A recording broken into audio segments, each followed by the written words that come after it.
ഈ മണിക്കൂറുകളിലെ ഏറ്റവും പ്രധാനപ്പെട്ട വാർത്തകളാണ് ടോപ്പ് ഹെഡ്ലൈൻസിൽ കണ്ടത്. മറ്റു വാർത്തയിലേക്കാണ്. UEC-മാരെ പണം കൊടുത്തു വാങ്ങിയാണ് കേരള സർവകലാശാലയിൽ MSF ജയിച്ചതെന്ന് SFI സംസ്ഥാന പ്രസിഡന്റ് ശിവപ്രസാദ്. സർവകലാശാലകളിൽ ചുവടുറപ്പിക്കാൻ MSF വലിയ സാമ്പത്തികം ചിലവാക്കുന്നു.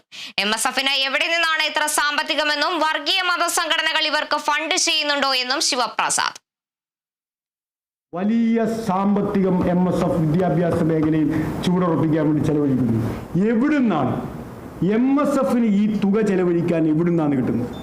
ഈ UEC-മാരെ വിലക്കെടുക്കാൻ കേരള സർവകലാശാലയിൽ കൗൺസിലർമാരില്ലാതിരുന്നിട്ടും പ്രൈവറ്റ് കൗൺസിലർമാരെ സാമ്പത്തികം കൊടുത്തു വിലക്കെടുക്കാൻ, കാലിക്കറ്റ് സർവകലാശാലയിൽ അധികാരം നിലനിർത്താൻ, കണ്ണൂർ സർവകലാശാലയിൽ തെരഞ്ഞെടുപ്പ് നടക്കാത്ത ഇൻഡിപെൻഡന്റ് ആയ UEC-മാരെ വിലക്കെടുക്കാൻ ഇത്രയും പോകുന്ന സാമ്പത്തികം MSF-ന് എവിടെ നിന്നാണ് ലഭിക്കുന്നത്?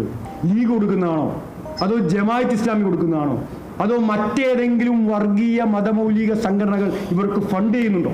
പ്രധാനപ്പെട്ട രാഷ്ട്രീയ ചോദ്യമാണ്.